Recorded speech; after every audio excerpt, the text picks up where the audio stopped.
moving to oneness.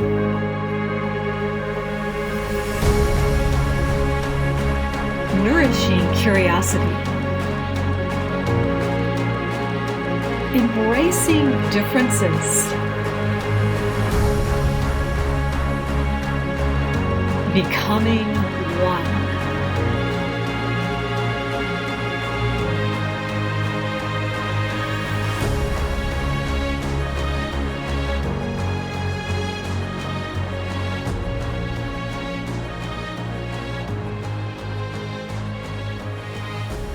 You have a strong desire to change the world with your words.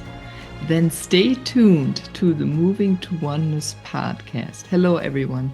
I'm Meilin Ehlke, your host. And with me today is a man from Phoenix who really, in my eyes, has a knack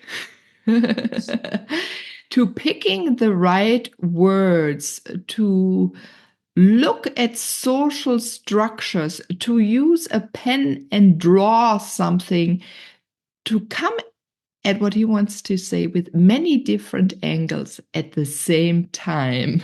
This is going to be really interesting what's coming out toward you if you have that strong urge to speak your truth and not to be afraid what other people think about it. So say hello with me to Mike Oppenheim in Phoenix. Hello, Mike. How are you? I'm great, especially after that introduction, because it filled me with a sense of optimism about something that I've actually sometimes been told is not a good trait, which is having too many approaches to try to articulate things.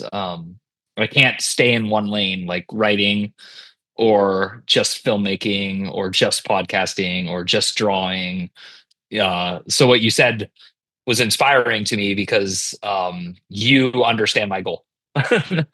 Yeah, I think there are many people like you who have been told to stay with one thing or not to express themselves, but it's very not natural. If you have anyway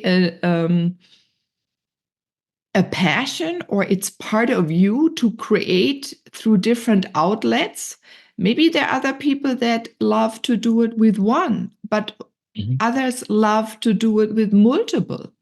And especially, I think in men, it's looked upon more that you stay in a strict line than maybe women, because we have a household, we have children, family, maybe job.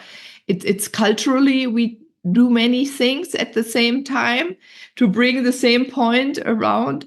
But please keep on doing that, because I think, Mike, many people hurt or feel pain because they don't feel comfortable and safe to express themselves, their true nature, their true thoughts.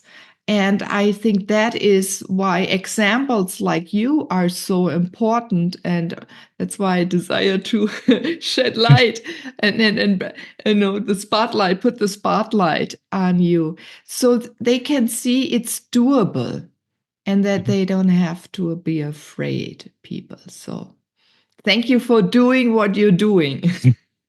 Well, it's a pleasure sometimes, and no matter what, it's a job that I want to have and I want to do, which is, as you phrased it, to say things that are not popular to say about social structures specifically, because I'm not against or for any social structure so much as I'm dedicated to keeping people mindful about them all, like what is and isn't working. And now I'm going to jump within this topic, but I think this is important to say.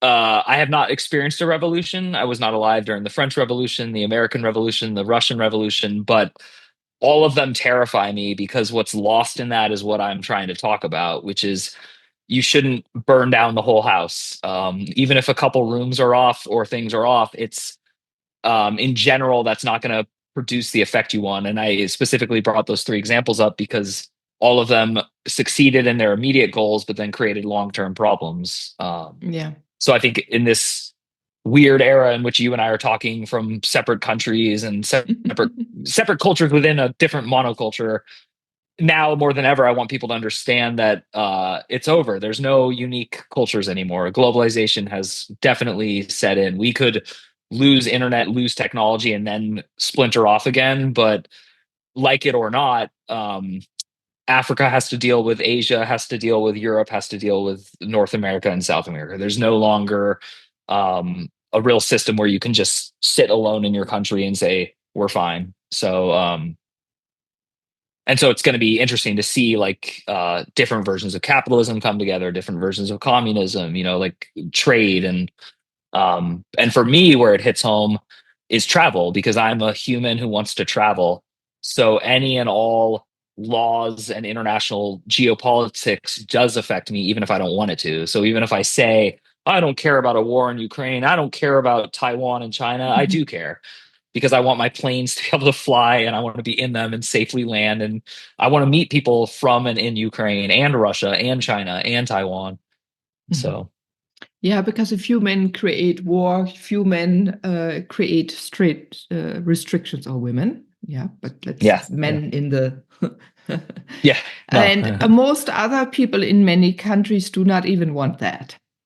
Yeah, and I also wanted to say, if we go further back, we do now know, that people did move totally different once upon a time, and much more. First of all, they could walk much faster than we can walk, right? They knew how energies could pull them faster through the landscape. And I think since we are looking at the protein and not so much at the DNA, and many other beautiful scientific advances, they can see that people were from southern Australia, the Aborigines, up in Finland, where the Sami live, exchanging their wisdom east-west. And everything is being turned around. We were speaking about men. I just read something really interesting. I've been always interested in the Japanese culture and samurai, and they just found out that 30% of the samurai were women, and you couldn't distinguish before because all had long hair. But now it's more precise. Old sagas are coming up where you talk a lot about travel, multicultural, high cultures. I think that, I don't know what the word is in English, Hochkulturen, we say in German. Oh, yeah. So high societies or something, where there were old cities with, there's so many travel, or the south axis route down through the Arabian countries down into Africa from all the way north. There was a vibrant streets, and I think just the last 2,000 years we were being segregated, and especially the last 300 years told no, we were boop, boop, boop, boop. So just plotted somewhere and didn't move and were unflexible. Yeah.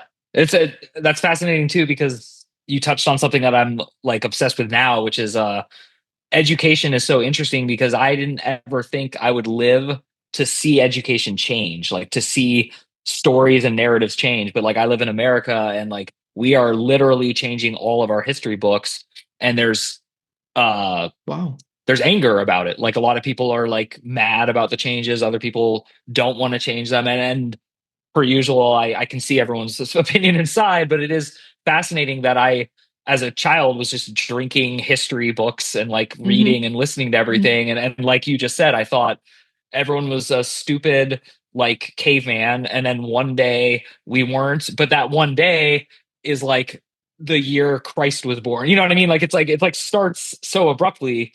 And that's not at all true. Like you said, there were like vibrant, brilliant cultures, finding out even in like middle school that algebra wasn't invented by, white European philosophers, and like that it comes from the Middle East, things like that. It's just, it's fascinating. Yeah.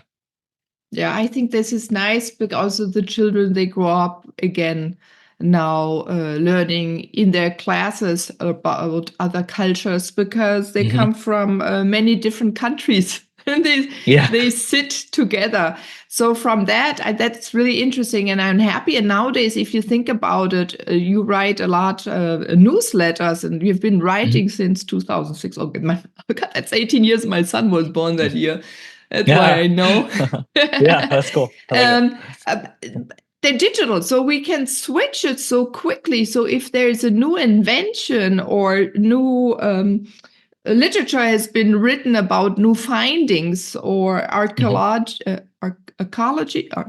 archaeology, Perfect. right? Yeah. Can bring right back something into our history and be updated, or what we learn about the brain, what we learn about plants. Yeah. That there's so many more. It was once there. And this is nice that we can print on demand. So school books can be updated. So I'm very happy to hear that they're going through that. I think Hans Zimmermann I listened to once when I was in college at Georgia University, and he shared a little different view on history. That's, I think, the first time I really started thinking, oh my God, how many other books are not right. So I'm thankful that he started stirring a lot and asking many, many questions. Well, and it's funny too, because like if you and I get off this call and I go talk to my wife and say this is what happened, that's not going to be accurate. It's going to be my subjective and my memory. It's going to be two things. Your version, same thing, and yet every history book written was a person doing that. Like the just a famous example, like all the books about Jesus were written by people who weren't even alive when Jesus was alive, at least according to everything I've read. So it's people say, oh, well, my grandpa told me all about this Jesus guy, and he said he was the best, and he turned water into wine. He did this. And it's not even that I'm mocking Christianity or making fun of these stories. I'm just pointing out how apocryphal they are, how much they are testimony of someone repeating something. And so I think even with that, like, if I were in charge of writing like a history book, I would be so obsessed with being fair that it would be very unfair, if that makes any sense. Yeah. It's genau, because the personal experiences come in when you write. Many books were translated. If we look at old ones, or that weren't born, if I have to think about in the Middle Ages, you were writing each letter by hand and you copied one book after the other. Or there was someone telling them to write it different this time, right? To influence people. So literature, words can influence. And I think that is something also very important to you. I think, if I understand you correctly, and I understand your writing correctly, you're really inviting people to think about options also that could be new, and look at things that are usual. I had even, where did I write it down? I wrote it down because I thought it was so good. It was one of your titles. You use sentences that are on your thumbnail for your podcast, Coffin Talk, everyone. You have to go look for it. God, he's doing over 200 episodes already. But on this one, okay, it was about a medium, but also in your newsletter, you play with these kinds of structures. Maybe you can talk about it. So you wrote, all mediums are psychics, but not all psychics are mediums. Yeah. Or you use something with literary, and I can't remember something else in your newsletter. So you ask us to stop, as the reader, or me as the reader, to stop for a moment and contemplate and say, oh yeah, it has been used the whole time this way. Is it really still true? That's what I find so fascinating about you, Mike. You ask us if it's still true. And what I can do as the reader to change it, or even to say, oh my God, this was always this way. I need to speak about it more often. Yeah, I think I have never thought of it with those 3 words. Or 5 words? I don't know. Is it still true? But that is very accurate. That is like, I feel like I'm paying a therapist right now, and they're telling me something that's like groundbreaking, because it's really interesting, guys. I just was telling my wife yesterday, we were having a really pleasant, good conversation, and she kept saying, you keep saying this is true, but what about this? You keep saying this is true. And I said, yeah, that's the weird thing about life. Sometimes both are true, like very infrequently, but often enough.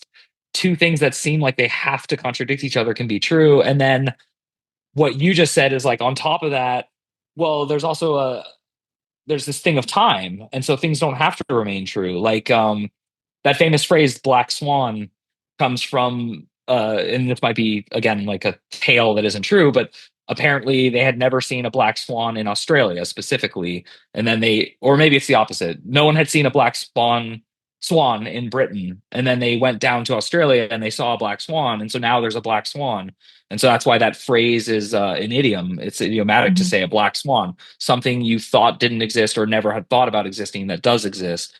And that can be true with truths. They can become true or not true. So I feel like there's a lie that's told all the time in my culture, which is war is inevitable. War is a part of being human. Conflict is human. It's impossible to have world peace. It's not even possible. It wouldn't happen. It can't happen. And that is true until it's not true. And so that's like my answer to everyone who says that is I just go, well, if you and I didn't participate and every other person on the exact same morning woke up and said, you know what, not participating, including Vladimir Putin, including the generals in my country, everyone, if all people just woke up and said, yeah, just like people sometimes are alcoholics and they wake up and say, I'm never going to drink again. And they never drink again. We as a species, we individually could never war again. It's not impossible. So I don't like when people say this is always true, which is why you just blew my mind about that, is because I'm very concerned with the gravity and like the forces that the more you tell someone or you tell yourself you're a failure, you're not good, or they're the problem, or this person is ruining my life, if only they weren't, that kind of thing, it like builds and builds, but it doesn't have to be true the next day. A person who I find myself awkwardly standing up sometimes for like weird things like I want evil dictators in our world. Use your imagination, put a name in if you want. I want them to talk to us, and I want them to be open to negotiations and talk. Like I don't want to exile or push or excommunicate anyone out of any system, because I think that leads to what we're talking about. So it's like awkward though, because I'm not defending their personality, like the former slash current leader of Syria, Assad, he just fled the country, I believe. And So, yeah, no, go ahead. Yeah, I think I'm done. I was just thinking, so you desire openness, Yeah, a openness, discourse, totally. and what it goes back to is relating with each other to Mhm. find out more about each other. So if I feel, I mean, that is really what you're really interested. How can we relate to learn more about each other? Definitely. And That's already because fascinating. That is already wow. If we would do that, or I had a conversation with a rabbi episode that just cool. went out, and oh no, I forgot the thought. Oh no, yeah, it's okay. What was I saying? Well, I think Relating to each other, genau, something that have the conversation. But he said something really beautiful, and now I forgot what I wanted to say. It's okay. And the one, but I mean, you nailed it though. That is what I want is I want, like you and I are agreeable and we get along and we come from a similar mental place on today's podcast, like today's episode specifically. I have no idea what you were like 20 years ago. I know what I was like 20 years ago, but it doesn't matter. The point is today on Earth, your human form, my human form.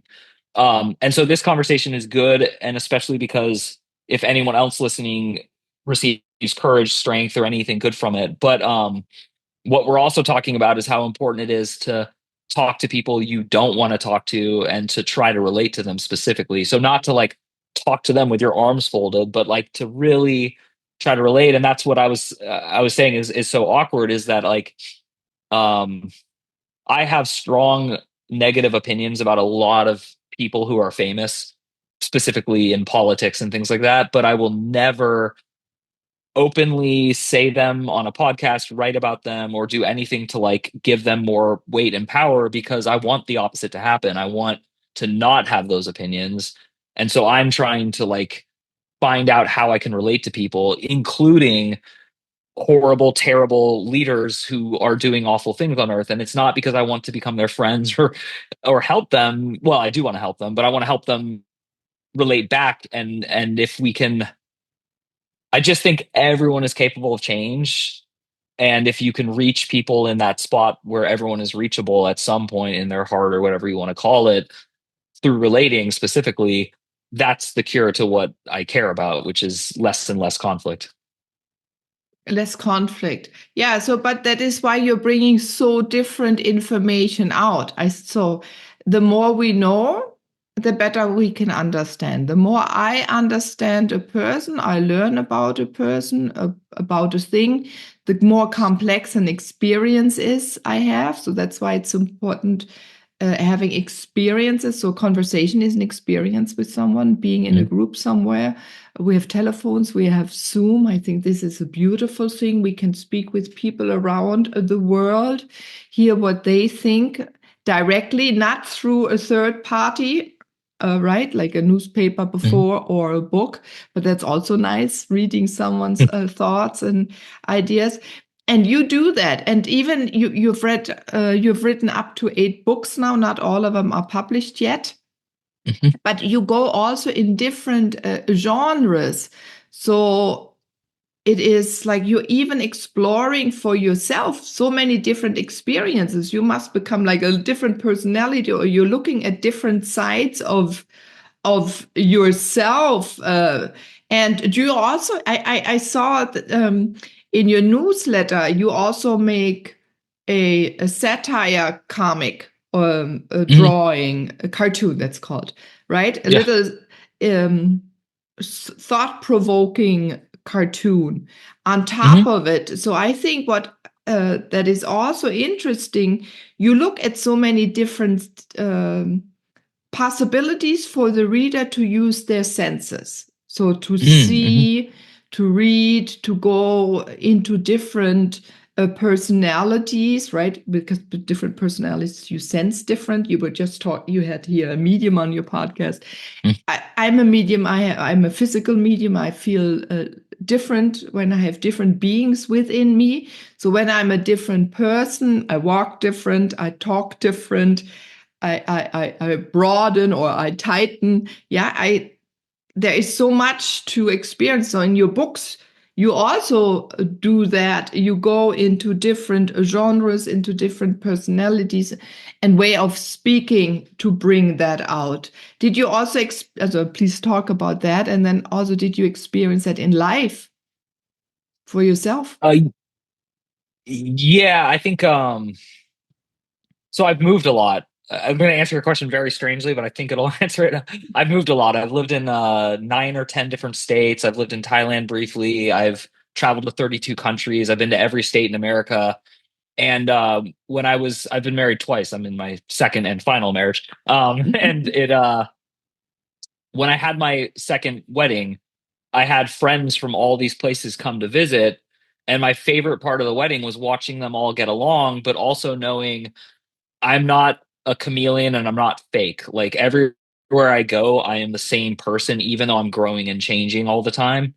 Because as a child, I was told constantly, and appropriately so, that I changed my mind too much. I want to do this now. I want to do this now. I want to do this. But I associated that with like being fake or changing like who I am. So I misunderstood that, as a child often does. And now I understand that I was just being critiqued for like crazy energy, like that was a different thing, but I was taking it, deeply in a bad way. And so I thought when I moved, I like moving a lot, and I was worried that it was because I need to like create a new reputation. I need to go somewhere else. So it was very nice and comforting for me to have friends from everywhere throughout my life always meet each other. Like everywhere I've lived, I would have friends visit from other places and have them get along and see the same me, like the same thing that you are seeing. And so my like it's weird though, because the whole time you were talking, I wanted to ask you a question about you because Go ahead. so and I tend to do this on podcasts, so I apologize, but Please. It's a conversation. As much, yeah. I have a huge ego and I care about myself, but I cannot talk to other people about myself as much as I want to hear about you. I want to learn who you are. And so the 2 times we've met, you have a presence, and I feel this presence occasionally, but not often. I would say enough times that I can't name how many people have it, but not enough times that it seems common. And it's I have a feeling you've had it since you were a child, but I don't know for sure. But what it is it's a presence that, there's no polite way to say this, but it is polite, and you will not be offended. But there's no words in my language to say this, because everything we talk about in my culture about what I'm talking about is negative, because my culture is not accepting of presence, because presence is not scientifically quantifiable and you can't put it in boxes. So instead of saying there's this mysterious thing called presence, let's honor it, we are dismissive of it where I live. And so there's no like positive connotations. But what I was trying to say and am saying is, some people have a presence and I feel like they're full of shit. They're literally trying to have a presence. And so like they light incense and they burn sage and they take deep breaths and they shut their eyes, and they're trying to give this impression of a deep, philosophical, weighty person who might have access to spirits and who might be able to see through their third eye perhaps, or something like that. You have the real thing that those people are trying to fake. And I can't prove it, but I know it, and I only know it when I'm in it. And so it's just fascinating to me, because it's hard to have you talk about what I'm doing when I'm feeling your presence. And then I want to ask you about it, because I want to know, have you had it since childhood? Do you know you have it? Does it weird people out? Do people ever like get worried by it? Like, what is it like going through life with that? Wow. Yes, I have it since I'm a little girl. Okay, yeah. There's something I knew. Now I'm almost 57. Now I educated myself. The right people came in my world. And I find here and there a few people that are similar. It has not been very easy, Mike. It does help, though, hearing also nowadays that someone says, Meilin, when you were in school with us, you were already calming. And I said, wow. So most people always share that I'm calming. And I heard sometimes people get mad at me because I wouldn't see the negative the whole time. I would see the positive, because I like to look behind things and look behind again. I see the good thing always behind. Yeah. And I feel it, but I don't, if I use the word see, I don't see. I don't have spirits that translate. I had to learn that I was a physical channel. For me, it was so natural to be a different being within a sentence. That came also only when I was in my 40s. So yeah, it was not so easy. And then I think, why? And people would change while they're in my presence. I noticed that, but they couldn't understand it. Many years later, they would understand it. Or even in my work now, it's like sometimes I just need to touch someone. And that's it. It stays. But it has been difficult, but I think I've been born this way, and I've been trying to put it into words, what I am. That is hard. It is. I can't say, it's too vast, but I cannot put myself in categories. And maybe that is why, Mike, I so understand beings that have so many facets, but all beings have so many facets. We're all light beings. And it since I'm a little girl, it hurts me to feel compression. If it's in animals, I can sense it in nature. and maybe that's why I also turned landscape architect. I wanted to be a veterinarian vet. I started with shamanism for animals, right? I mean, I need a lot of also ways to express. Then I sing, and sometimes then you think you're crazy. But Meilin, who do you think you are, or who I am? Yeah. Yeah, but thank you for seeing that. But there's a beautiful times are changing also. So I think the whole world is in a new energy. So now I'm hearing that from other people. And I just recently said that to a good friend of mine, that it feels so good. People tell me what I want to be. Either they tell me that they sense what I wanted to be since I'm a little girl.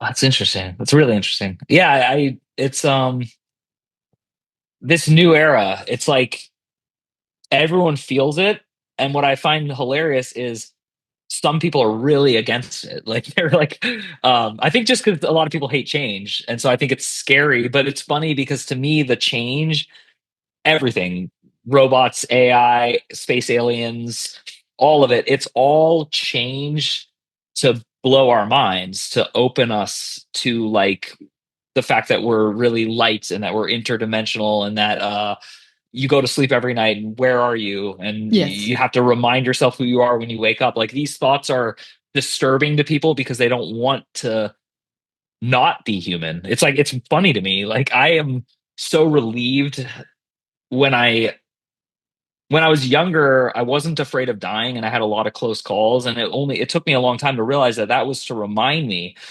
that I get to die. Which is kind of like coffin talk. It's like this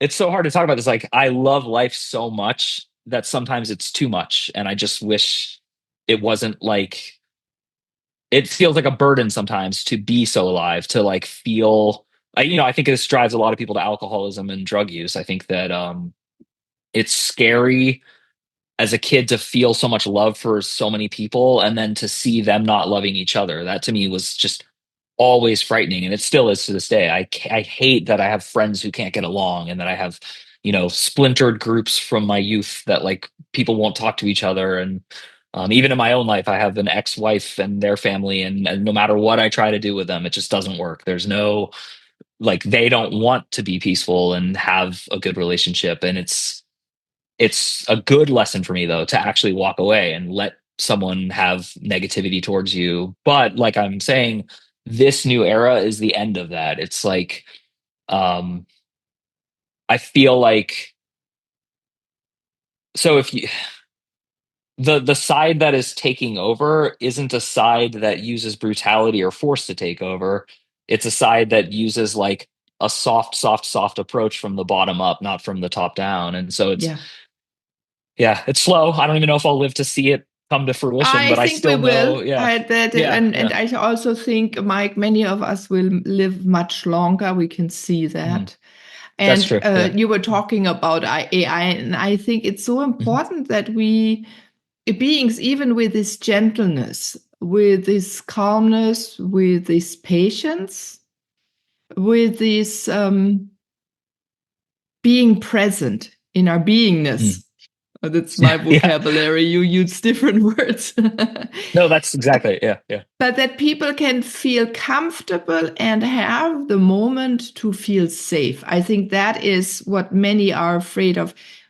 And we were manipulated again for thousands of years to feel unsafe of change. You were talking about change, right? So when you write, for example, a lot about change and looking at things from different perspectives, people will get more and more comfortable as more of us become courageous, or to show ourselves how the full way we are, and not trying to adapt or listen so much anymore to others, but share more how we function. So that's why it was very nice that you asked me, because I bet there's some listeners that feel exactly like you and me. And it's funny, we're both wearing green. Like we would have talked about it, and it's like a similar green. it's the color of healing, right? And nature. So we're very connected to the flow, both of us and many of you listeners, to what is out there, and to listen to it, and to listen to our body, to feel and sense what our body tells. And even the words that want to come out, that we don't tighten our lips, or like Mike, you take a pencil into a pen into your hand, and then you write, or maybe you're a typer into the computer, but that you follow the input and you don't censor yourself too much and delete it. Because what you've written is fascinating, and better words than fascinating, but it really is. You start pondering, and that is important. Or you put these words and AI picks them up because you write newsletters, right? So then suddenly they have a bigger reach to get something and write something and educate others. Yeah, even if you use ChatGPT, the more we share of ourselves, we use different vocabulary. I think that's also important. I also encourage many people, use your vocabulary. What words do you want to say? And I think, Mike, that's what's so interesting. What you're also interested in is the experiences behind the words, and how words have changed over time, and where are words going again. And I see so much that people want to go to the root of words again, that this is coming up, so they can feel freer to express what they're about. Do you go often and look what is a root when you write your pieces? Yeah, I am very obsessed with what they say, etymology, the roots where words come from, and I love like a lot of the internet things that you can now access, like graphs of usage, and like when like the word. I was an English language teacher, so I'm obsessed with this subject. So just one anecdote that always stuck. There's only one slang word in English language that hasn't come and gone. So in other words, rad was a cool word for like 6 years in the 1980s. Hip was cool in the 50s. Groovy was cool in the 70s, like things like that, right? There's one word that became slang and never stopped being used, and it's cool. Cool is the only slang word to be used by every single generation, and it's still being used. Like even little kids are saying cool right now, and no one can figure this out. No one can figure out why radical, tubular, groovy, hip, like, there's a million of them. And again, I can't speak for any other language. I can't talk about even Spanish or French, but I just know English is the most welcoming, absorbent language of all the languages that are currently out, meaning we accept new words, the Oxford Committee and Webster dictionaries, whereas most languages, like especially French, they're very obstinate to adding new words. They don't want to like create more. And so I just find this fascinating that there's that one word. And this goes back to what you were asking about, do I study words? Well, that's important to me because I like to make jokes in my newsletters, and what becomes harder and harder as I get older is the popular culture realm of jokes. It moves that window. So like my parents, if I was writing an article to, they're 77 and 78 years old, I would have to change references to like Howdy Doody and like Mickey Mantle. And like, I have to bring up Marilyn Monroe, John F. Kennedy. Like I would talk about 60s and 70s, maybe 80s. But I also want to talk to people my age. So then I have to bring up things from the 90s, Britney Spears, Bill Clinton, and like, so instead I have to constantly think, what is a word that everyone who's currently alive and could read this is going to have a similar connotation to? Like I can keep my group together. And so etymology is really important for that, because in again, I can only talk about America, but in the last 10 years really, but 5 for sure, there's been a huge movement to ban words, to like say this word's not okay, we shouldn't use this word. And especially with etymology, they wanted to remove every man and his word from my language at one point. So instead of history, it would be our story or something. And again, not critiquing the politics or the impetus for these movements. I'm just speaking as a language and a writer. to your point. And so, like a manhole is like a thing on a street where there's a sewer top in my language, and they wanted to change that word. They were like, no, it should be a person hole. And there's just this like point where that's like why etymology is so interesting to me, is I have to be mindful of like what is going to last, what came before me, where am I now. And I think in general, with these weekly essays, it's more important to be here now when I write it, like to make it poignant to that day, that year, and those people. So I'm not really writing for like 400 years from now, someone's going to find my writing and like, will they understand it? Um, and uh, and so the etymology and the use of words is incredibly important to me for this reason, like the connotations. If I say, yeah, I don't know. It's like, even if I were to like talk about like gay people, that would be like even that has shifted so much in my lifetime. Like the pejorative use of that word, is that even the correct word anymore? But then also like, what is the purpose in talking about gay people? Like, will gay people exist in 100 years? Because they might not have a word for sexual orientation in 100 years. That society might not care. Yeah. Why would we have a word for that? Or they might care a lot. They might be like, gay is not enough. We need 500 words for like the 500 subsets. I remember my teacher, he mentioned there was a Native American tribe, I don't know which one it is, in their language. They have 300 words for the word of green. That's awesome. a lot. Yeah. Yeah. And that also, before settlers came, they didn't have, you were talking about cool. By the way, in Germany, we still also use the word cool in our language. But that they weren't cold. Mm-hmm. Only then when the settlers came, the words were included that described coldness, and then they physically became cold. Wow, that's a really interesting thing. So if we look at words, and while you were speaking, I thought, we have to create new words. But how can we create new words and to be mindful? And so, but we're then in an open time where people are interested to say things differently. And again, so people start thinking the masses, it's always often about the masses, that they change or become more open, or they become more enclosed, or that they segregate more, or that they don't. But yeah, so in a way, words that express a lot of feeling. German is considered a cold language. I remember when I lived in the US, it sounds so rough and cold. But Mike, one day, a man who was a Spanish teacher said, we had linguistics. I think he was doing his doctorate at that moment. We had to learn about German. I'm so surprised you have so many words for feeling. So he had to use flowery language, describe things longer, and we had say words different. So that is also something he didn't know until he spoke or learned a little bit about a language and the usage. So that comes also to it. How do we use these words? And the society, different cultures use words differently.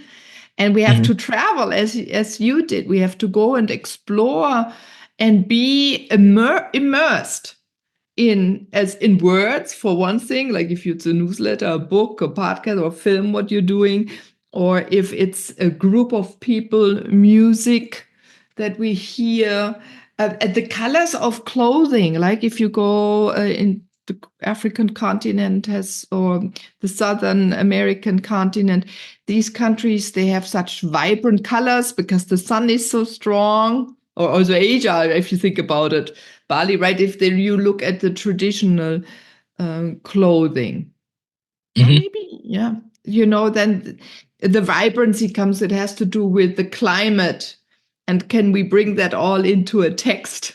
It's not easy. And the color thing is really fascinating, because you've raised a child, and you know that you may remember this. I shouldn't say you do, but teaching colors to children is incredibly difficult. They don't see them, and they don't want to see them. They just see everything, and then you're like, "That's red." But like, I remember one of my kids. I have 3 children. one of them couldn't get red and orange. Like it just took them much longer than I thought it would. They just refused to see that division. They just didn't want to see that red and orange are separate. They were cool with yellow being different, green. And then in Thai, one of the languages I speak, they don't have one word for blue. They have two words for blue because they don't think blue is one blue.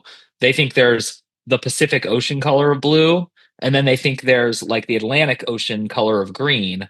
And so since water is blue in our language, it's not blue in Thai. Water isn't blue. So that's like their big hang up when they first start learning English is they have to tell their mind, oh, when you switch to this language group, you have to see literally two colors as one. And in every conversation, when someone says blue, you have to imagine which blue they're talking about. You don't get to tell them which blue. And I think that's a lot of cross-cultural communication. And, I mean, there's a million examples, but that's like fascinating. Yeah. But that's how much people start mistaking each other because he can't feel it, understand it, that someone sees colors different. Reds, everyone sees reds different. What are we? As a painter, I can see what colors do certain painters use and love to use because they feel comfortable. For some of them were too muddy for me. I didn't feel so comfortable using them. But I can't say they're wrong or one shouldn't paint with them, right?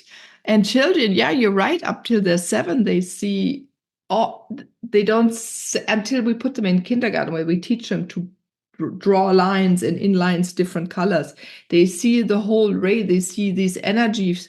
And energies, if you go and close your eyes or go in the non-material, or many people see energies, and we can, the energy is also free. We know it's like they flow and they go up and down. And you were using your hands so often. So everyone who's listening, go and take a look for a moment how Mike moves his hands when he talks about words.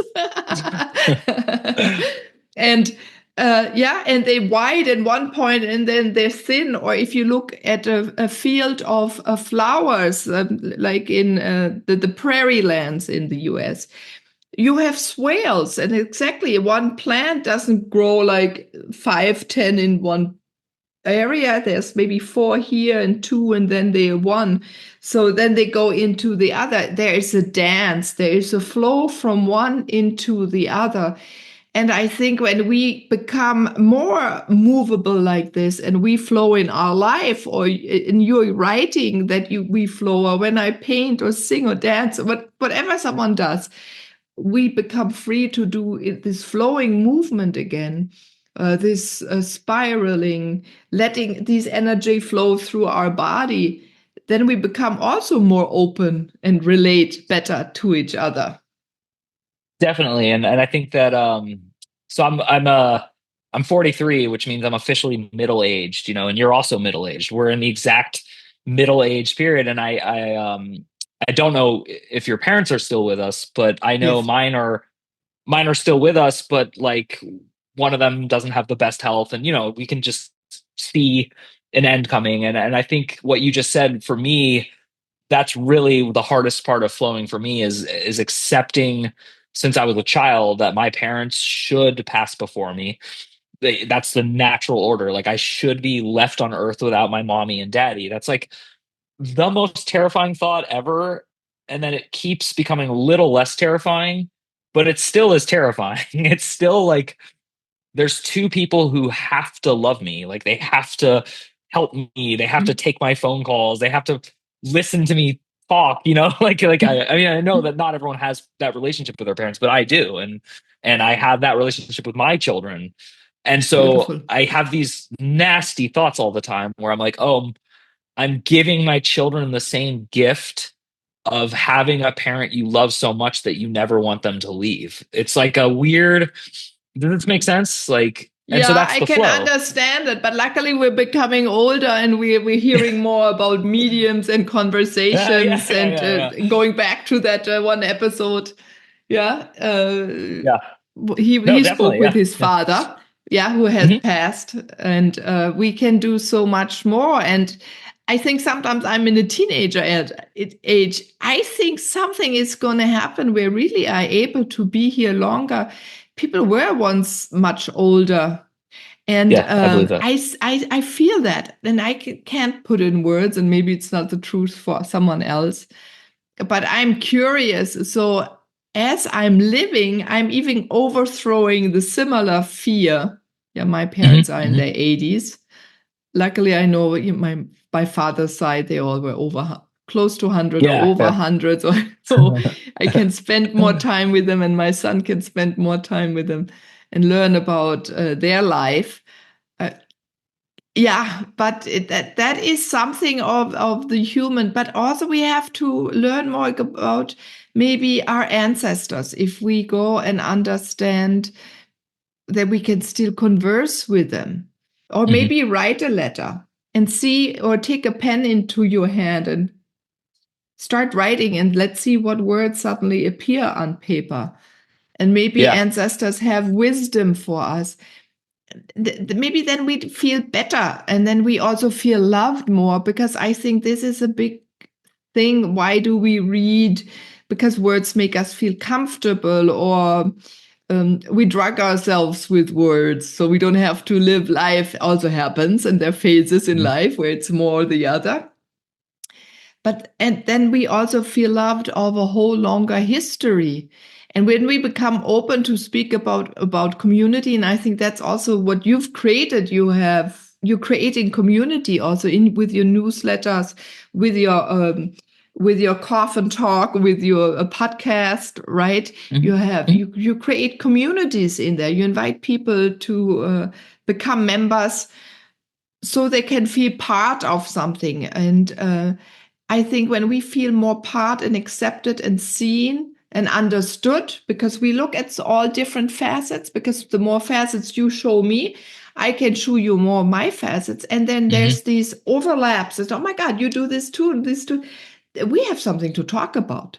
But if we say, I'm only a writer and I'm only, let's say, a singer, I'm okay, there are also words. So let's say painter. Yeah, then we never get along. But when you start saying, oh, I also draw some cartoons about what was spoken about or what I'm writing about, I said, oh, yeah, show me what pen do you, and suddenly what paper do you like?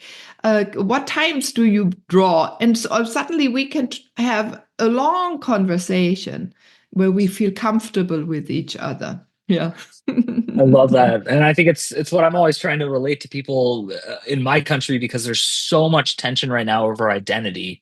And to me it's silly, because your identity doesn't have to be one thing or even 10 things, and it can just be, identifying with trying to get along with people. That could be your identity. So it's like interesting that people tell you in my country, our country, and when you when you meet people, I keep imagining your audience is international, so I keep saying my country for them. But yeah, it's good. They are international, yes. Yeah, but so I figured, and you get confused because I'm also half American. Yeah, we did. Well, that's why, because I know, I know. You, and you've lived here 20, and, and I lived that's why 20 years in more in the US. Yeah.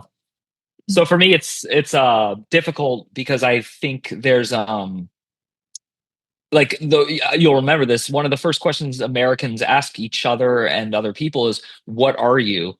And that's referring to like your ethnicity. It's like a very specific, weird, vague. So it sounds like a "What are you?" like human, molecules, biology, but the real meaning of it is, what ethnicity are you? And it's because in my culture, in our culture, in my country, our country, there's a huge like importance on like, where do you come from? And then when you meet someone from another country, so I'm part Italian, part Spanish by heritage. I once told a Spanish person, I'm also from Spain. They're like, no, you're not. Like, you're like, no, I am from Spain. Like, it doesn't matter that someone left on a boat in the year 1920 from my country. I don't care. Like, you're not. And so that's an American fixation, and I would like to get rid of that. I'd like it to be more of, hey, we're both artists. Your skin color, of course I noticed that, but why would I care? That shouldn't be even like, it should be like number 500 on your list, your skin color. Yeah, that's and good. Again, should be, yeah.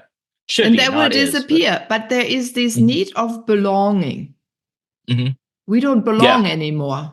I think that's what we were speaking about throughout today's episode, is that we were disrooted, we were separated, we were censored, we were pushed along.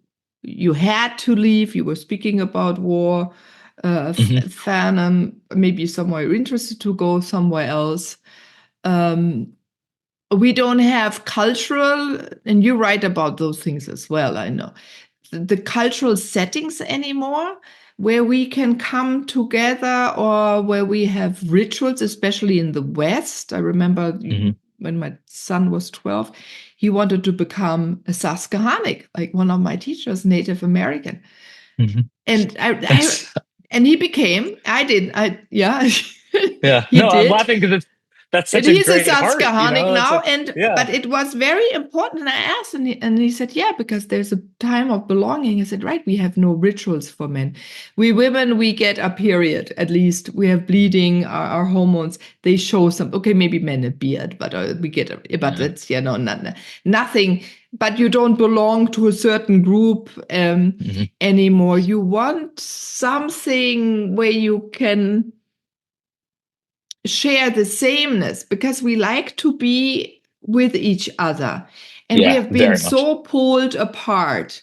Like, if I live here in towns, generations stay here and live there, and for me, after being also experienced in the US, people leave, you go new house, different city, job somewhere else, and you just move, but you're dislocated. And we don't have, in a way, rituals anymore, where we at least go back to the source where we as a human being come from, so we can understand. Or I was speaking about ancestors. We don't have rituals where we speak with ancestors, so we know we have a backing, that we can fall back onto something, that we can feel safe. Because if you have beings and spirits around you, and that you're loved by nature, and you're loved by the sun, and I'm loved by you, Mike, I can feel much more comfortable. I don't get sad so often, and I'm more creative.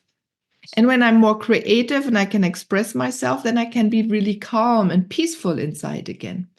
That goes back to what you spoke about as well, right? When we're peaceful, and then at the end there is a beautiful way of moving around this earth and meeting each other. Definitely. And I think that's why I was asking you about your presence, because I imagine, as a former teacher, but never of little children, nothing would be more frightening to an older person who isn't calm than a child who is calm. like it's so that's why I was asking, like, I don't know if you knew you had it your whole life, but I'm sure that anytime an adult wanted to tell you to be like nervous, or tell you to be scared, or tell you to be worried, which is something some adults really like to do because it makes them feel better. They think they're preparing you for life. What they're really doing is telling you life is hard and terrible, and blah blah I had blah. that. But my mother a little bit like this. Yeah. Or so teachers. So I had stubborn often, because I wouldn't do that, or I would leave. Exactly, we just spoke about it. We all got together this Sunday. I drove to my parents, and my brother and his family was there. Yeah, it is exactly that. Then I just ran away. I would run into nature, because I would feel, and I would never stay on a path. I would feel the energy below my feet. I mean, I didn't know that at that time. Now I know that I was following the energy lines, and not the set roads for a tractor. So, right, if you go for a walk and suddenly the dogs, the deer, the cats, they use different, you let the children roam, and they follow the energy lines. We were speaking about it, and they wiggle and waggle, and they're not straight. And they tank up. They get nourished by the energy in the earth. They get nourished by the plants, and that's why they have more energy and they can move better. And we're so even segregated there. We both can speak for hours. But for me, it's important that people really get to read what you're writing. Mike, how can they connect with you, or could you tell them how to find your work? Yeah. And actually, this is a good time in my life. I have finally found a landing spot, one website which has all my stuff on it. So if you're interested in anything I do, which includes novels, nonfiction essays, podcasts, music, cartoons, television shows, movies. I think there's other stuff. But anyway, it's all at my website, which is www.mikeyop.com. And that's it. If you go there, it'll say, do you want to subscribe? The answer is yes. But if you don't want to, you can still say no and still see my stuff. So it's not that you're required to. And then, yeah, I'm going to send, if you sign up for it, I'm going to send you one email every Sunday, which has the podcast in it, an original essay that I wrote. And then there's also extra things that you can get on top of that. So, and I'm working more than ever, harder than ever, and more mindfully than ever, which is the real component I care about. And it's to keep a focus on, I'm not trying to be entertaining and I'm not trying to be successful. I want to be entertaining and I want to be successful, but I am in my 40s. I have children. That is like increasingly less important. What's more important is actually helping others, not saying I'm helping others, but like, so it's interesting because it's still me indulging in myself, doing my creative process, but everyone's doing that. That's how you pass time and it's how you enjoy life. But then because I've changed my purpose, it feels deeper now. It feels better. And I feel like cleaner and I walk away from it with less attachment to the results. So, so especially for people who are listening, who are creative, as soon as you can, move in that direction, because it's a long road from like the little child who likes the spotlight and attention to the adult who gets that, but for the good, wholesome reasons that it should come, not because you're desperately seeking it. And it'll feel different. So I've had the spotlight because I was working for it with a different approach, and it never felt good because I was looking for something different. Now I'm shifting and I'm not looking for that. And so it's actually coming, that feeling I always wanted. And so like, if you want a feeling, chase the feeling, but don't attach it to the real thing. The real thing isn't what gives you the feeling. The pursuit with the right attitude is what will give you that feeling you want, whatever it is. It doesn't, even love, even friendships, even relationships, that the reason you're doing it is because you want a feeling. It's not because you want a result. And I think that's really important to tell people right now. So that's what you get if you sign up to my stuff. I'll help you find that feeling. Oh, that is so beautifully said.